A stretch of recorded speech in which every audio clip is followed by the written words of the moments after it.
Hi guys, স্বাগতম জনাইছো আপোনালোকক মোৰ চেনেল 24/7 ফিটনেস অসমলৈ।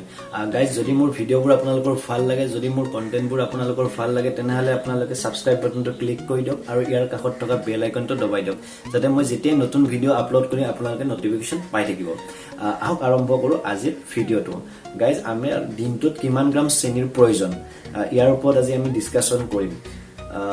যদি আমি এক্সাৰসাইজ নকৰো তেনেহলে আমাক দিনটোত যিমানখিনি ক্যালোৰি আমি কনজিউম কৰিব লাগে তাৰে অলমোস্ট 5 to 6% আমি চেনি গ্ৰহণ কৰিব পাৰো বা আমি খাব পাৰো। তাৰমানে ধৰি লওক আমাৰ মেইনটেইন ক্যালোৰি হল 2000 2000 5% কিমান হ'ব অলমোস্ট আমাৰ 100 ক্যালোৰি আমি যদি এক্সাৰসাইজ নকৰো নৰমাল মানুহ যি মানে নৰমাল অফিস যায় বা কাম কৰে এক্সট্ৰা যোনো হাইলি অ্যাক্টিভ কাম একো নকৰে বা এক্সাৰসাইজ নকৰে বা কোনো স্পৰ্টছ নেখেলে তেনেহলে তেখেতসকলে 100 ক্যালোৰি সুগাৰৰ পৰা লাভ কৰিব পাৰিব। আৰু আপোনালোকে হয়তো জানে যে 1 গ্ৰাম কাৰ্বোহাইড্ৰেটত 4 ক্যালোৰি এনাৰ্জি থাকে। তাৰ মানে 100 ক্যালোৰিৰ বাবে আমি কিমান গ্ৰাম সুগাৰ খাব লাগিব অলমোস্ট 25 গ্ৰাম। তাৰ মানে আমি যদি এক্সাৰসাইজ নকৰো গাইস তেনেহলে আমি 25 গ্ৰাম সুগাৰ ইউজ কৰিব লাগিব। আৰু সুগাৰ মানে মই ঘৰত যদি কিচেনত আমাৰ সুগাৰ আছে হেতু কথাই কোৱা নাই, ওভাৰঅল যোনবিলাক আমি বিস্কিটত থাকে বা আমি দিনটো যি কোল্ড ড্ৰিংকস খাও আৰু বা আমি যে হোৱাইট ব্ৰেড খাও এই আটাইবোৰ মিলি পেলাই কৈছো।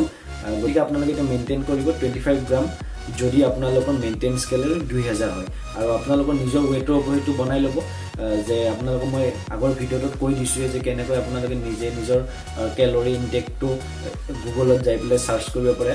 আৰু যদি আমি এক্সাৰসাইজ কৰো সেই সকলে কিমানখিনি চেনি খাব পাৰে।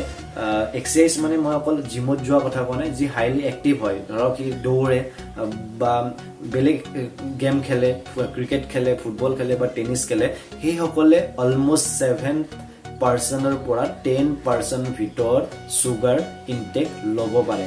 তাৰমানে অলমোস্ট এক্সাৰসাইজ নকৰাবোৰৰ তুলনাত তেখেতসকলে ডাবল সুগাৰ লব পাৰে, মানে অলমোস্ট 50 গ্ৰাম অফ সুগাৰ তেখেতসকলে লব পাৰে। কাৰণ তেখেতসকলে কি কৰে যেতিয়া ওয়াৰ্কআউট কৰাবোৰৰ কি হয় যেতিয়া এক্সাৰসাইজ কৰিব সিহঁতে কি হ'ব ক্যালোৰি সিহঁতে বাৰ্ন কৰিব আৰু সেইখিনি যিখিনি এক্সেস সুগাৰ লৈছে সিহঁতৰ বাৰ্ন হৈ যাব, যিটো লেটাৰেল সিহঁতৰ যিটো আমাৰ হেলথত একো সাইড এফেক্ট নহয়। আশা কৰো মোৰ দিয়া ইনফৰমেশনখিনি আপোনালোকৰ কামত আহিব। যদি মোৰ ভিডিঅ'টো আপোনালোকৰ ভাল লাগে তেনেহলে লাইক কৰক, শ্বেয়াৰ কৰক আৰু সাবস্ক্ৰাইব কৰক আৰু keep healthy guys. Thank U.